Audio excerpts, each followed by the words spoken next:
Folks, welcome to another offering of Culture Code. And for the next 5 days, we're going to be bringing you guys closer and closer to the Cannes Lions 2026.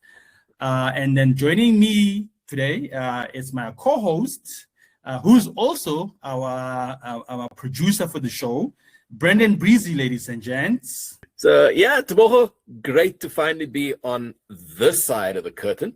Usually I'm the one in the background making sure everything is running smoothly,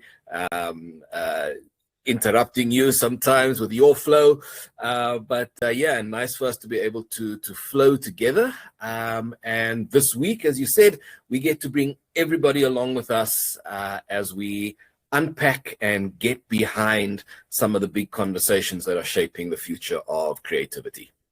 And you know what the thing is though? I feel a lot comfortable having you here. You know what I mean? It's like yeah, I got the gears now. I got the gears now. Yeah. So yeah, well, this week we're going to be live crossing all the way to the French Riviera.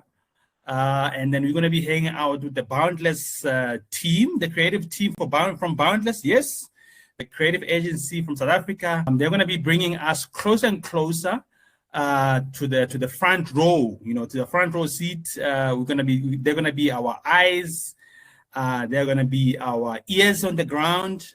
Absolutely. I mean, I think for the viewers, it's offering them through our platform, our conversations, and our engagements with Fran, Ro, and Zim. A tip of the tongue taste of what is actually happening in Cannes every single day, not just from an observer point of view, but from a participant's point of view, because the three of them are there every day, actually going through the workshops, going through the plenaries, going through the awards, etc. So it really is going to be a first-hand view, and that's our Boundless Cannes correspondents, covering everything from AI, innovation, culture, creativity, commerce, bringing you all of those insights straight from the world's biggest gathering of creative minds. 100%. We are all looking forward to it. I know you're looking forward to it. I'm looking forward to it. I mean, it's a very special one to us. Special edition of Culture Code. The Cannes Lions. CXC goes boundless. 100%. So it's a pretty exciting moment for us here. It's a new property for us actually. So I think and there'll be many of these kind of things going forward. So hey, let's get it. Teboho, let's bucket it. There you go. Hey, here's the man with the puns here. The man with the puns, the punny guy. Well, as the French say, hey.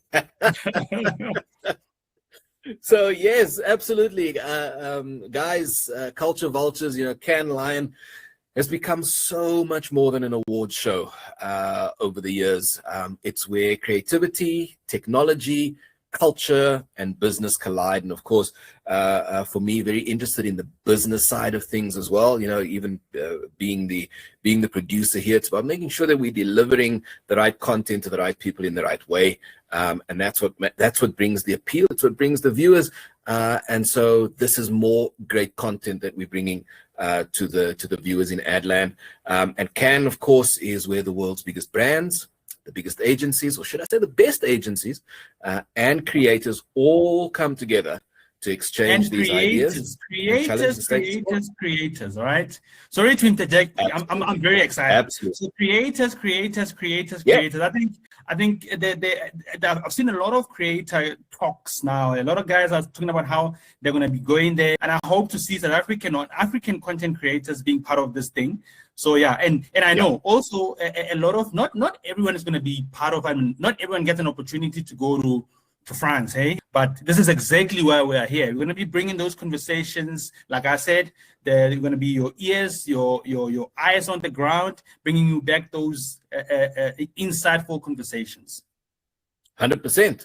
All of this has actually been reflected in some of our conversations with previous guests who've spoken about the relevance of awards ceremonies and shows, the relevance of Cannes to South Africa, the type of creative that we produce, etc. So we're really getting a behind the curtain look an on-the-ground look of what's happening there and being able to share that with those viewers who haven't been able to go. So on that note, it's time for us to head over to the French Riviera and check in with our CXC Cannes correspondents from Boundless. Whoop, whoop, whoop, whoop, whoop, whoop, whoop. Joining us live, Zim Kita, Sokanyile, Fran Lakin, and Rowena Williams. Welcome, guys. Okay. Hello. Hello, Karen. Hello. Bonjour. So this Bonjour. Bonjour. Can you see us? We can see you guys. can totally see you. Look at you guys. You look Nice so background. gorgeous. Our 3 Cannes lionesses. Well done. Thank you. Rah. So this is about, it's like, we don't have a sea view, but we do have these lovely cacti and like a little bit of porch. Honestly beautiful on our end. So It's very lovely. like that. French is known for its cacti, right? So, not. Oh, yeah, Totally. very, very succulent, heavy. Area. Yeah, totally. Indeed. All right. So, guys, tell us, paint us a picture. You've been there since the weekend. For those who haven't been, what's the atmosphere like? What are you seeing? What are you tasting? Yeah, you're seeing a lot of people just coming in with their huge suitcases and a lot of very exciting energy. I must say, it feels like everyone's just smiling and walking around and just starting, the show properly starts today. So there was a lot of like setting up and stuff like that, but you could feel the energy. It is packed here in Cannes. Every restaurant is full. When you walk around, it's lots of people. And we were saying yesterday, as you walk, you kind of focus on the different languages. The whole world's here. It's phenomenal. Yeah. So the energy is electric. Yeah. We were playing a game at the airport, going, can we identify who the ad people are in the airport? Like looking at signifiers, like what clothes they're wearing, what sneakers, what's the It is, but it also isn't though. Like there's a wide variety of people. Yeah, for me it felt obvious because I think when it comes to creative people, they sort of have a niche look. They express their feelings and who they are through what they wear and how they carry themselves. And it's, I don't know, maybe because I'm looking at it from a different perspective, but for some reason, like where we were standing, we're picking up our luggage, I could see that this is a bunch of people coming for the creative festival. It's All right. On that note, we were just marking last night because we went to, nothing's fully up and running. Well, it wasn't yesterday. Everything's still emergent. So they're putting up marquees, they're setting up all the beaches, but we went to a bar for drinks and I just said to Ro and Zim, the diversity is amazing. Not that long ago, maybe sort of the mid, like 2015-ish, that it would be a very kind of white crowd. And gosh, The diversity. It's fantastic to see here, the diversity. Yeah, it's brilliant. It's amazing. And I'm happy to be part of that. Zimmy. Familiar. Zim, this is your first visit, right? Yes, this is my first visit. Very, very. And how is like? How is like? Hey Zim, how you feeling? How you getting the hang of it, the sound of it, or rather? There's a lot of people. I was expecting a lot of people, but there's a lot of people. And my expectations, because Ro was asking me yesterday, like, what am I expecting?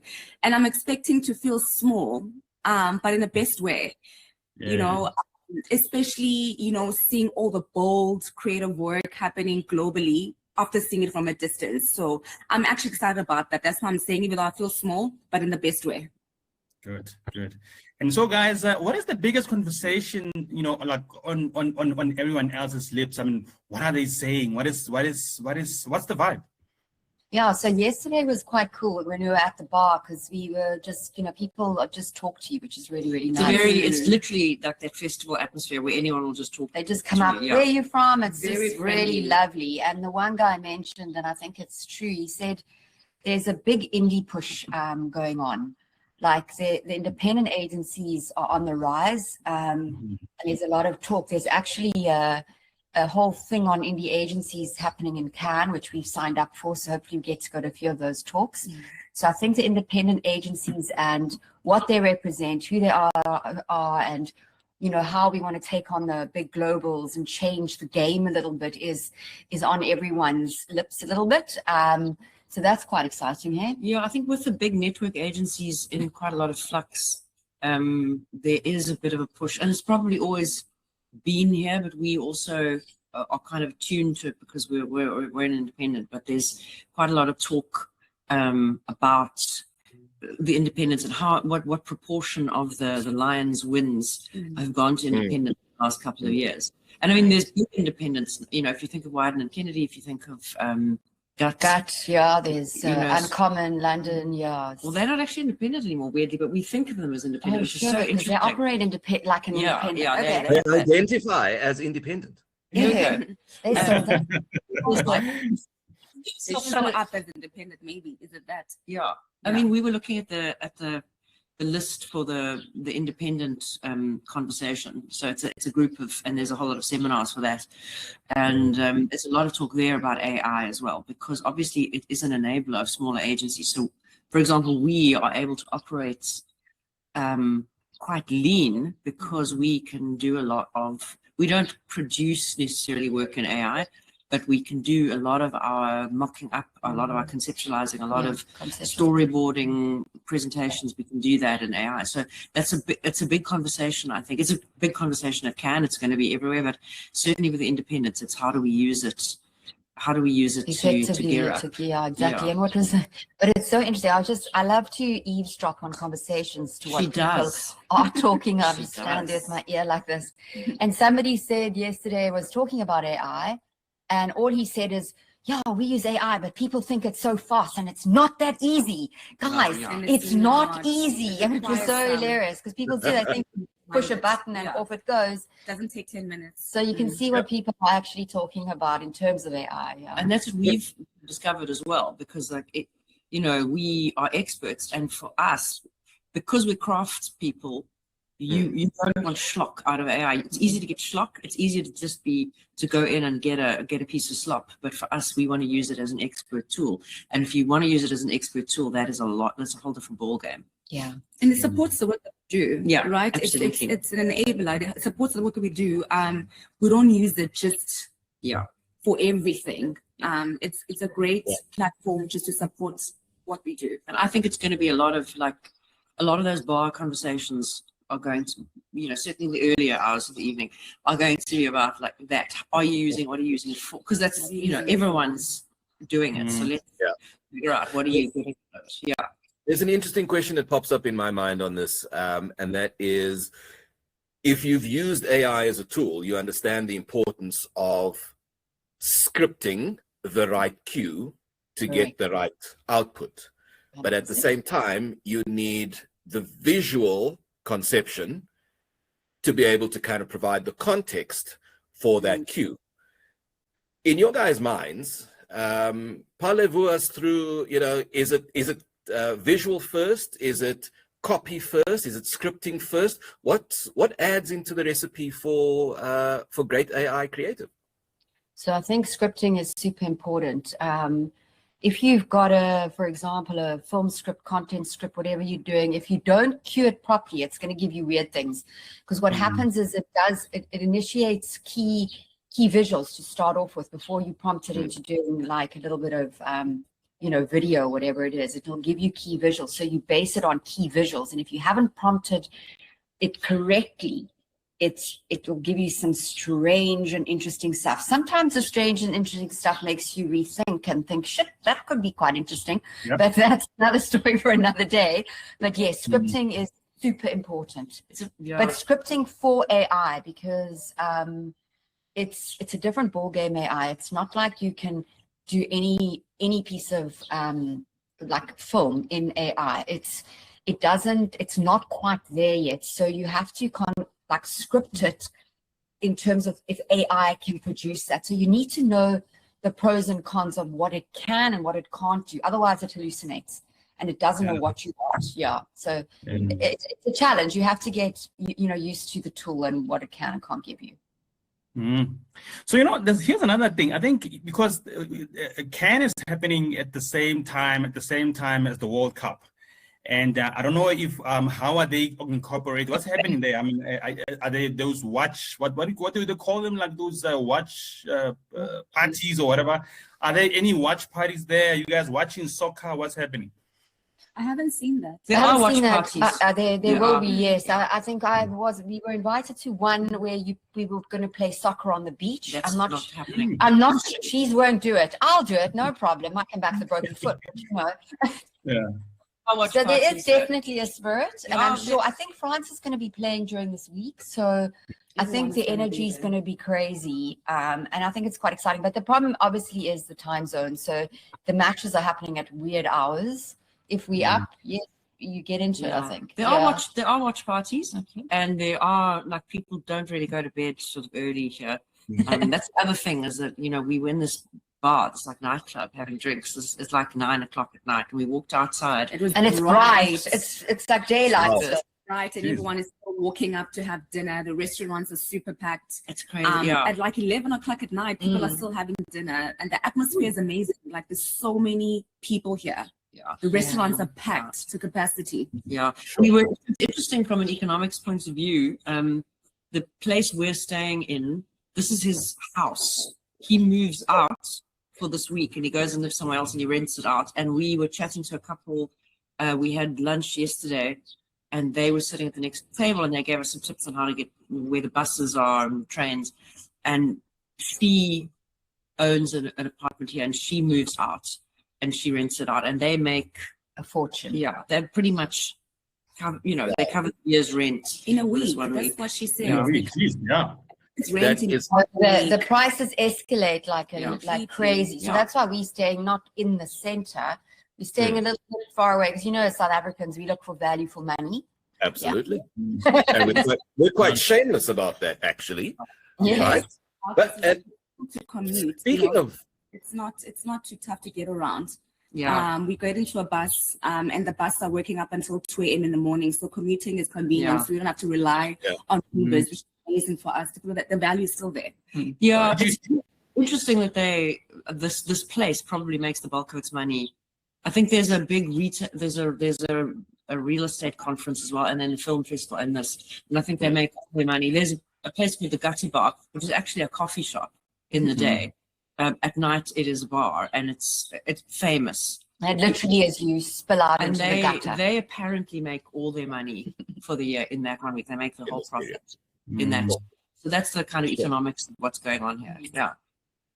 But of course, you guys have another mode of transport, right? I mean, I've been following on LinkedIn, and I see that Boundless, as an indie agent, has actually acquired a yacht. Wow. That's major, guys.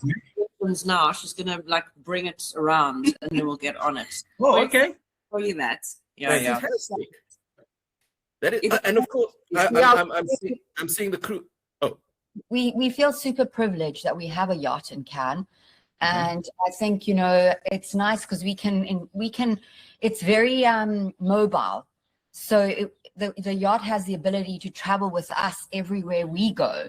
So last night we were at a bar, and we took the yacht into the bar, and we had a lot of conversations about the yacht, and someone thought that, it was an interesting thing. But anyway, here is our yacht, and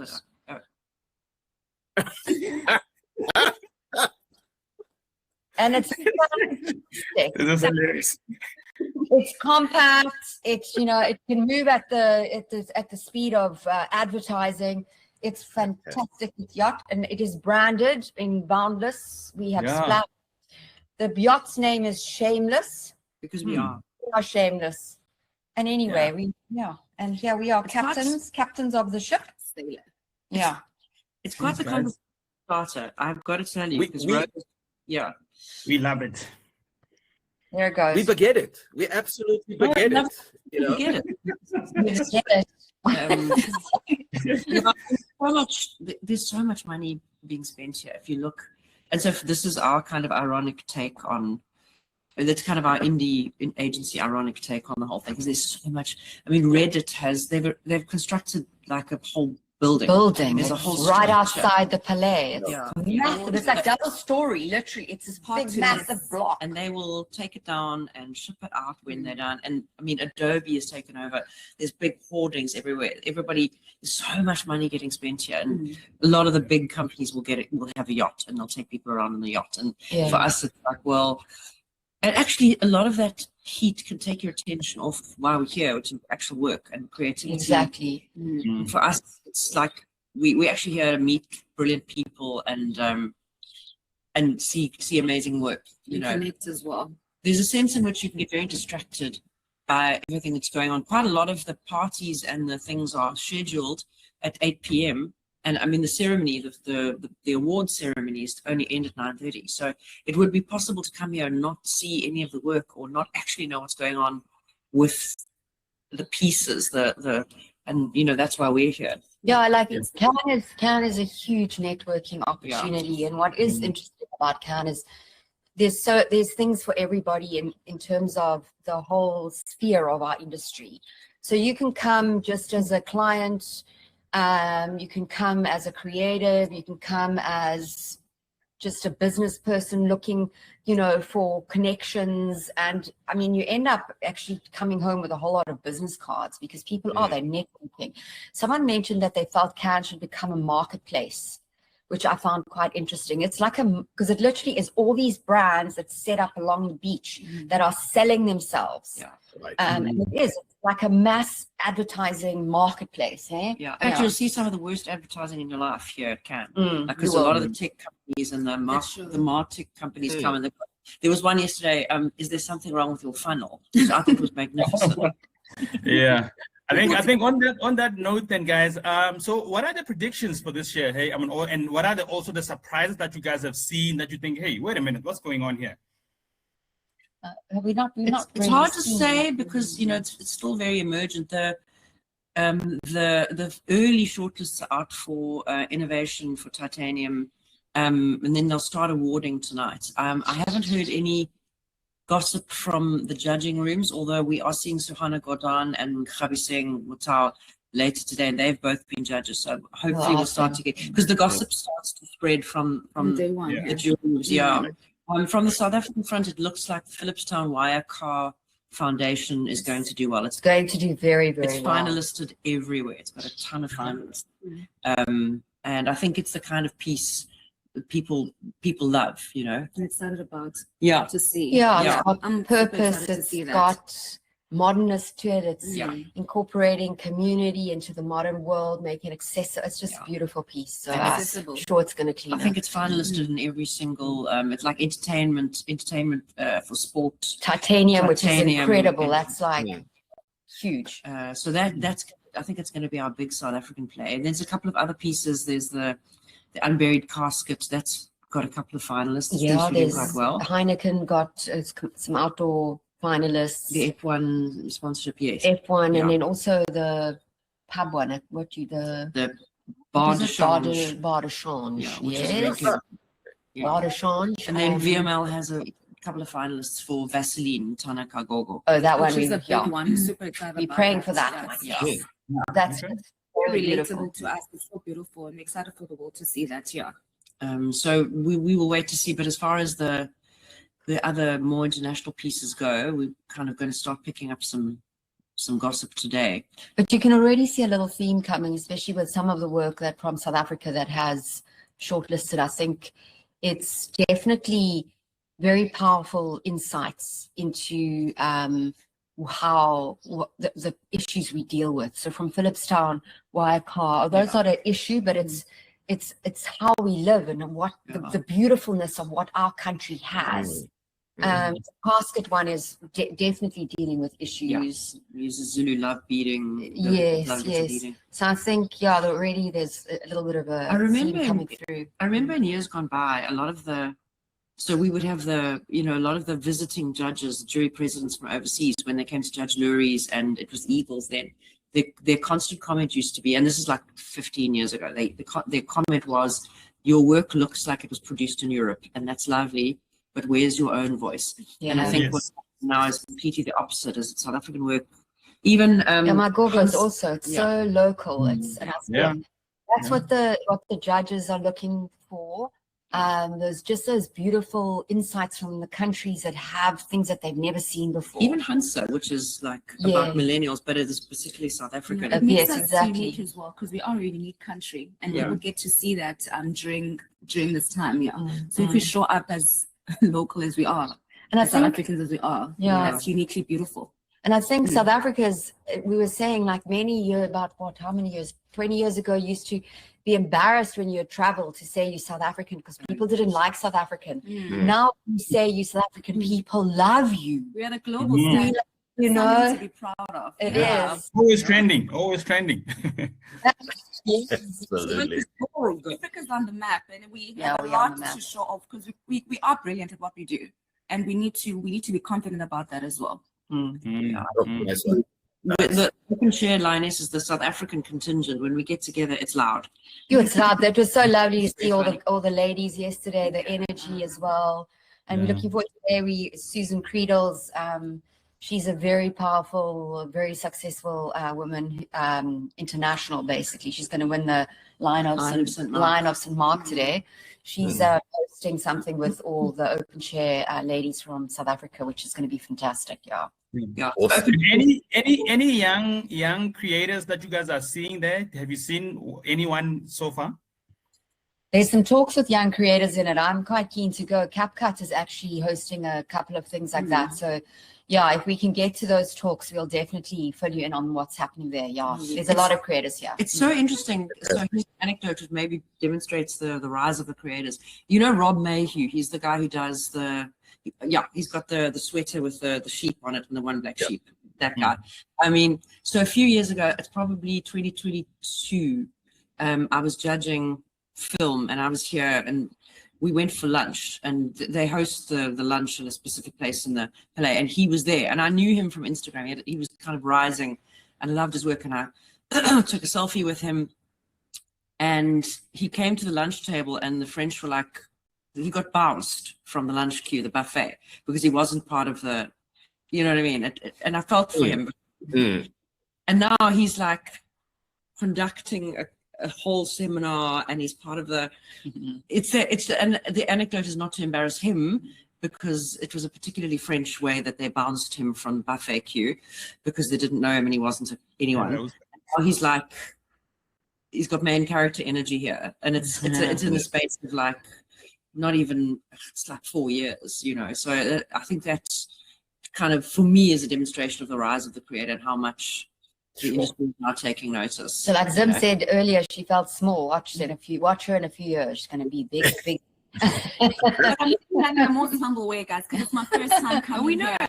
You know, No, I can imagine though. Hey, I really can imagine. Like, it's like what's going on here. It's like, everybody you see, everyone is here, and yeah, everyone keeps asking me like, what are you expecting? I was thinking about it. I was like, actually, the moment we walked into the Palais, I was like, wow. Like I took it all in, and like I said, I felt small, but it's in the best way. Best way. And I'm excited to just, to take everything in, to learn, to network, and to connect with different people, and see how I can implement them when I go back home and with our team at Boundless. I'm super excited for that. Yeah. You might need to get yourself ejected from a couple of places and follow in the Rob Mayhew path, so we can see where that takes you over the next couple of years. Journey that was obviously a formative experience for him. So I don't know, but he certainly would never get bounced from a lunch queue in France now. Well, indeed. Now. Well, Ro, Fran, Zim, I know you guys have a bus to catch. And a yacht to pilot. What a yacht you got!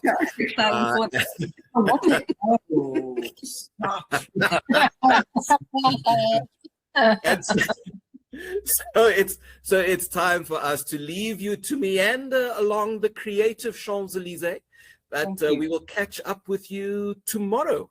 For us, it's back to the studio on our side. But we're looking forward to some fantastic contributions from you this week as well. Right. Fantastic. Merci. C'est bien. Enjoy. See you guys tomorrow. Bye, guys. Bye. Yes, bye. Wow. Fantastic insights. I think that have come from Fran, from Zim, and from Ro. To the Vultures, thanks for joining us from the French Riviera. I mean, one of the things we always say on Culture Code is that creativity doesn't happen in a vacuum. It's shaped by people, by communities, and by culture. 100%. And what we're getting here is a first-hand taste of the culture of the people at the French Riviera at Cannes. Yeah, so absolutely, a very nice one, eh? And I think, one of the things that they've been sharing with us, the visuals, the live, videos, whatever they've been sharing with us, it's kind of, that's very, the mood is up, way up in there. It's super nice, So I think, guys, this is us for the next, this is us for the next 5 days. We're gonna be, next for 4 days actually. We're gonna be giving you guys the feel, the yes, if you may, So we'll see you guys tomorrow, same time, same place. Yep. And let me remind you, this is content that is jumping. It's jumping up off the page. This is something you can watch. You can be with us. You can be on the ground at Cannes through the CXC platform. So if you've enjoyed today's episode, if you've enjoyed the content that's come through today, subscribe to Culture Code on YouTube or whichever other channel you're following this podcast on, and stay up to date and stay current. See you tomorrow. Now that's culture, baby. CXC, that's culture.